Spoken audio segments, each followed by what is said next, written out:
founder and president of Divorce Right, and we provide training for HR professionals and company supervisors.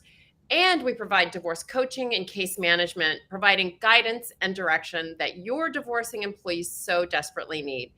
And I want to introduce you to the amazing Paulette Rigo. Paulette is a certified divorce coach, a certified divorce specialist, credentialed mediator, and the director of coaching and management here at Divorce Right. And together, we tackle the biggest disruptor in your company, and that is divorce. As a reminder, we have SHRM credits for SHRM members, and we'll post a link to that at the end of this broadcast so that you can grab those. And today we're going to be talking about the high conflict divorce, how it impacts your employee, and how it impacts your company. And most importantly, we're going to give you important steps that you can take to support your employees to get through it. And we should start by stating at the very beginning that a high conflict divorce doesn't mean high violence. Physical violence is something that we will talk at another time, but today we're going to be talking to Jason Lavoie. Jason, aka the Divorce Resource Guy, is a former divorce attorney turned divorce coach who empowers people getting divorced by teaching them the information they need to know so that they can make the best decisions in their divorce. As a divorce coach, Jason works with people who have an attorney, who already have an attorney, and those who are representing themselves. The cliche is very true. Knowledge is power. What makes Jason different than other coaches is that he coaches from an attorney's point of view, and Jason helps you during all stages of the divorce process, from finding the right attorney for your situation, helping you create a strategy, and stay focused throughout the entire process. Jason offers both one-on-one coaching and group coaching programs, and he is the host of the Divorce Resource Guy podcast and will be an integral part of your divorce team. Thank you so much for joining us today, Jason. Hi, Vicki. Hey, Paulette. Thanks so much for having me. I'm very excited. I'm very, very excited. So, Paulette, I'm going to let you get us started. Well, thank you for passing the baton. Let's dig in. So Jason and I met a while back during the pandemic, I think, when so many divorce professionals were able to connect when we normally couldn't. So we got to know each other, and I really respect his point of view. As Vicki mentioned, being a former attorney practicing, you really have a unique spin, thought, perspective on what this looks like, and so many of the common mistakes people make. But as we're going to dig into this topic of the high conflict divorce, let's first define that. So Vicki's already said that it isn't necessarily, violence or any sort of domestic violence issues, although that could be an aspect of it. But what actually breaks down or constitute or defines a high conflict divorce? Yeah, no, I'm glad Vicki said that at the outset, because a lot of people do get that confused. And when we start, talking about physical abuse and violence, that's really a whole separate bag. We could do, hours and hours just on that alone. So this is not that for today. But when we talk about high conflict divorces, another word for that often used is contested divorce. Where people are fighting over something, whether it's a division of assets, custody, parenting time. There's a dispute somewhere, and they're not agreeing. The two sides are not agreeing, and that creates the conflict. And so, of course, there's always different levels of what that conflict can look like. But when we speak about high conflict divorces, we're talking about cases where there's issues that are being contested. So it isn't the normal low grade, we just can't make a decision if we should get divorced or shouldn't, or the emotional aspect of it. But as you use the term contested versus, uncontested, right? Right. Yep. There's specificity as to the argument, or the conflict is about specific legal or judicial decisions, right, that have to be made about legal custody or physical custody or parenting plans and the division of assets and debt, or maybe even spousal support. There's specific issues that they're really not agreeing on. It isn't just sort of the emotional aspect of we're fighting a lot, but what are you really fighting about? Yeah. Right. And it kind of, all this, when we start getting, when we start really talking about it, a lot of it gets like intertwined with each other, right? The Mhm. emotional aspect, and then what I would call like the business at hand of getting divorced. The problem is it's hard for people to separate the two. And that's what professionals like us try to do, is really what we're trying to do, is separate it out and keep them focused on the business of getting divorced. But the conflict comes in, let's take parenting time, for example, or custody. If there's minor children involved and there's disagreement on, you know, where they're going to live, what the schedule during the week is going to look like, who's going to see them when. Um, that's where high conflict divorce is. That's usually a big issue in a high conflict divorce. It's custody and parenting time. Right. So we've And kind of defined that as, whether it's contested or not. And that means that even, let's say it's, you can't be 99%, it has to be 100%, right? You're either 100% in agreement with the settlement or the proposal. oh, the rule, right? So, or you're not, right? It can't be a little bit uncontested. Even if there's one little aspect of the case that you haven't agreed on, that would still define, in fact, that it's contested. Right. I mean, if there's a little bit of conflict, it's still conflict. Mhm. Right. And so, yeah, I guess you can't be half pregnant, as they say, right? Mhm. So, conflict is conflict. And when you can't get along and you can't even communicate with each other, I Right. think that's really a differentiating factor between regular conflict and high conflict, right? High conflict cases, you have people who can't even say hello to each other without getting into a fight. Right.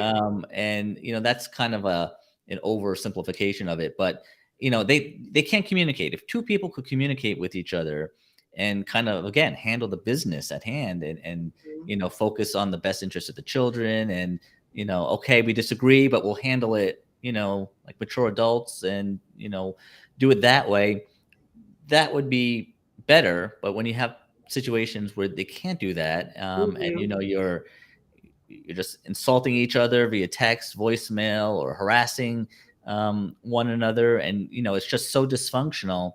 I think that really epitomizes what a high conflict is. Right. I have to agree. So we've defined it as this uncontested nature. We just can't agree. Where we've got some things we've got to argue about and work on. And there's a lack of communication or little communication and a Right. lack of cooperation, right? They just don't want to cooperate, whether that be paperwork, meetings, or just they've shut down.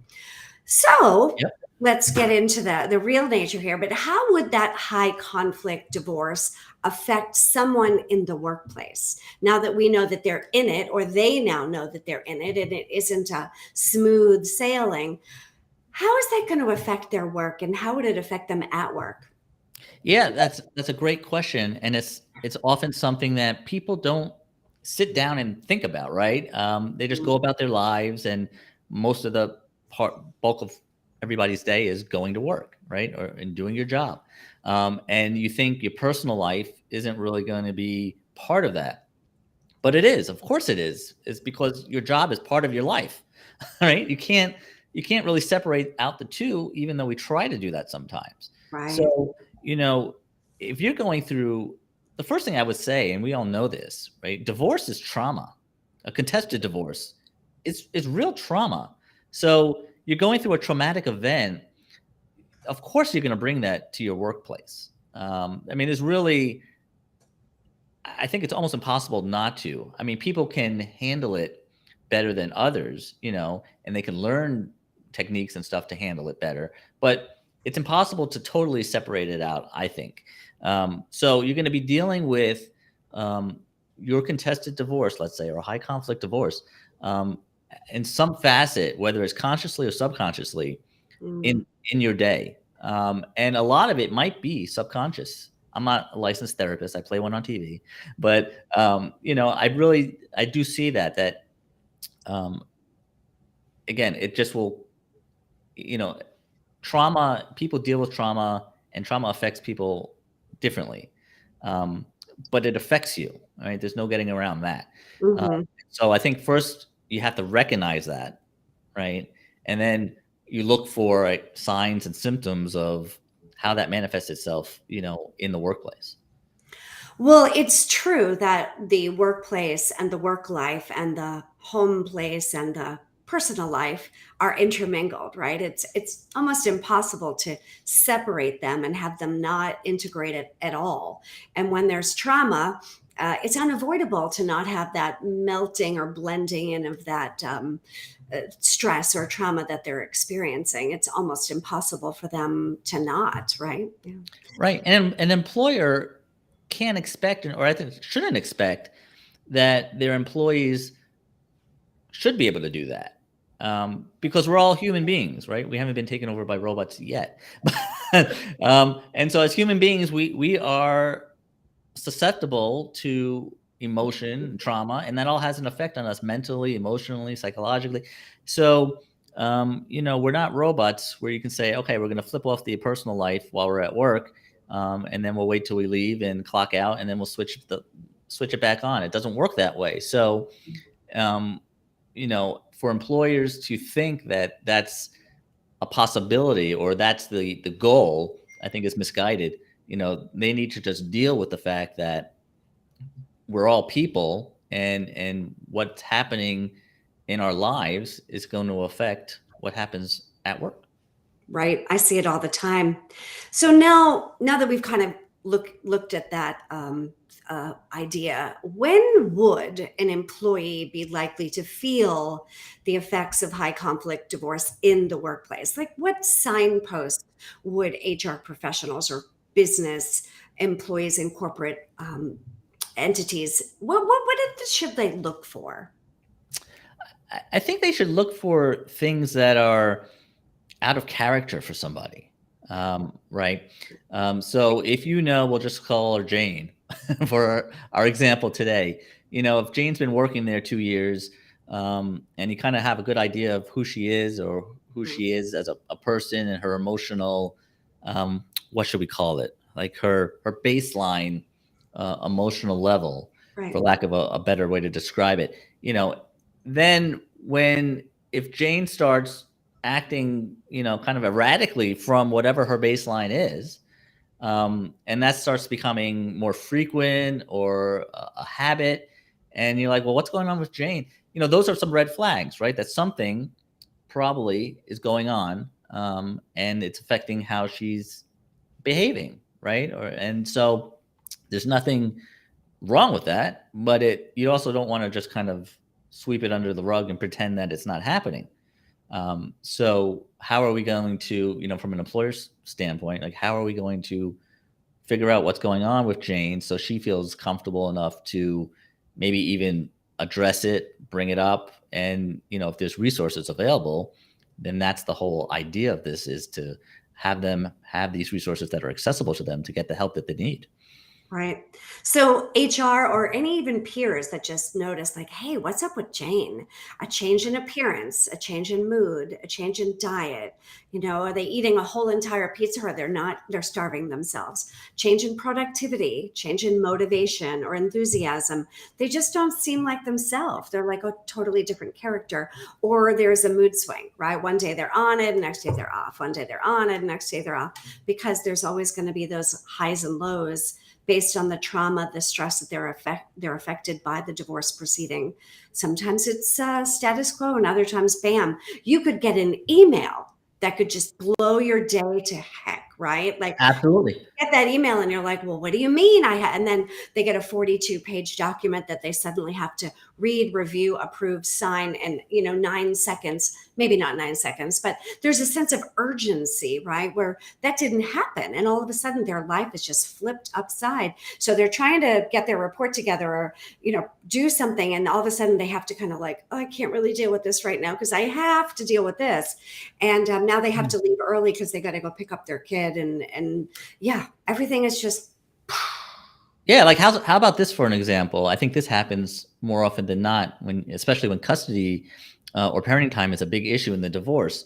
It's 3 o'clock, so you're in the middle of the workday, right? For most people, if you're working till, let's say, 5 o'clock, and maybe you got a text message from your spouse or an email, and it was your turn or their turn, let's say, to drop off your child to you at 6 o'clock that night, and you get a text or something saying, I know it's your night, but I'm keeping them for whatever reason, and I'll drop them off tomorrow. Or you had a trip planned on the weekend. It's Friday afternoon, and I'm not going to give them over to you because I want to ruin your trip.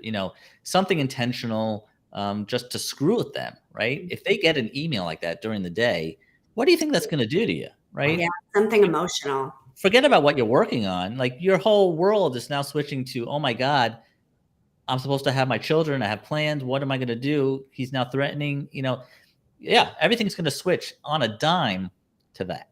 And with that said, I think gone are the days when, employers used to be able to say, and well, I mean, that's not true because they're still doing it now, but that leave your divorce at home, right? Don't bring that stuff here. That is probably the worst thing that you can do, because we found that the number one reason that employees quit within a year of their divorce is because they felt completely unsupported at work. Right. So it's really important, if you're listening to us today and you're in the HR department, understand that people need empathy, and some awareness and resources to help them through it, because they are going through something that they have no idea how to manage. It is this crazy labyrinthine system. So why can't somebody easily maybe compartmentalize their divorce from their personal life? I know we just are kind of talking about this, but why do you think that it's not so easy to be done? Because we're human beings. Like, it really comes back to that. We're not programmed to be able to compartmentalize like that. Now, we can learn to do better, right? We can learn through therapy and techniques to help us manage and cope better when things hit the fan. But you can't just say, going back to the example with the parenting time that we were just talking about, if that happens, you can't, as an employer, expect the employee who just got that text to say, oh, that's unfortunate, but let me get back to my report, right? It's just not going to work that way. And it wouldn't work that way if, the HR professional got that text or your boss got that text, right? Everybody's going to react. Well, everybody's going to react, I think, is the point, right? Mm-hmm. Everybody might react differently, but you're going to react, because how can you not? If you didn't react to something like that, then perhaps that's another issue that we need to talk about, right? Because it would be human nature to react, and it's your personal life, it's your family, and again, it goes back to trauma. We're not talking about, I went to the store and they didn't have, your favorite cereal in stock, so you're gonna have to wait till next week. That's not what this is. This is real trauma that affects your family and your life, and your work is part of your life. Right. So what can somebody that's in a high conflict divorce, how can they learn to better cope with a high conflict divorce? What do you think? What are some skill sets that they can bring, or you can bring to the table for them? Well, I think it all starts with kind of preparing yourself, as best as possible. Like, for me as a divorce coach, what I do, if I start working with somebody, at the beginning of the process, maybe they know they're getting divorced, but nothing's happened yet. Nothing's been filed in court. Maybe they don't even have an attorney yet. That's even better, because then I could work with them to prepare. If you have time to prepare, then that's going to set your baseline at a whole better spot than somebody who hasn't prepared for divorce and is constantly reacting, right? You don't want to be reactive the whole time if you can help it. Now, there'll be times where you can't help it and something's going to happen and you react to that. But if you can anticipate as much as possible what's going to happen and the process, and and you're empowered with that information, that's huge, in my opinion. And then the second part of that is surrounding yourself with the right team of objective professionals to guide you throughout the process. And so that's what we do as coaches. I'm one member of the team as a coach, right? Other members of the team may include an attorney, a therapist, and it can go on and on depending on your situation, the type of people that you may need. But there's bedrock people that can help you, and you want those to be professionals versus friends and family, because friends and family are great and they have their place, but they're not going to be objective. And Right. And so you need that objective. I give you the good, the bad, and the ugly when I'm coaching you as a client. Well, and that's the truth. So many people, talk to their friends and family that are particularly friends that have been through the divorce process before. I feel that can be some of the worst advice you ever get, is because, Susie got $150,000 in her settlement statement. She got her kids. She got to stay in the house, whatever. Right. I will assure everybody that's listening, each and every divorce has its own unique thumbprint. Nothing is ever the same. Nothing looks the same. And it's next to impossible to compare yourself to your neighbors, to your sisters, to your brothers, all of that. It's all out. So don't look to those people to give you advice unless they are in this profession and can show you from a professional's opinion. But other than that, don't listen to any stories about anybody's divorce stories. All you get are horror stories, and you get additional, agita from doing Yeah. that, right? And you had said something earlier about, preparing yourself.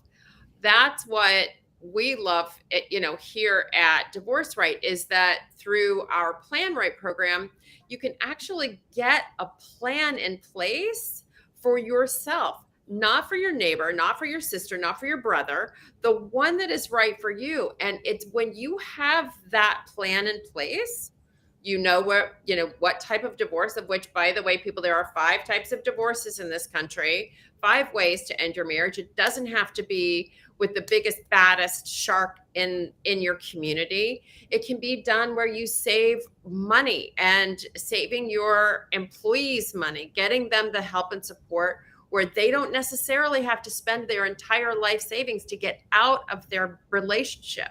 There are better ways to do this. And that's what I love about what we do. And so the last question then is, how can a divorce coach like yourself, like Paulette, help to prevent an employee from getting overwhelmed at work and at home due to the conflict? Yeah, that's a great question too. And before I answer that, I just wanted to piggyback what you were just saying, about relying on friends and family and their war stories of their divorce. I always say divorce is like a snowflake. There's no two alike. None. And I don't care how similar they appear, to you, oh, we both have 2 kids. We both live in a house in the same town. Forget it. Yours is different, like you said. And until you just understand that, and, keep your friends, listen to them, but that's a great way. That's a great moment to compartmentalize what they're saying. Right. Exactly. Yeah. So how can a coach help?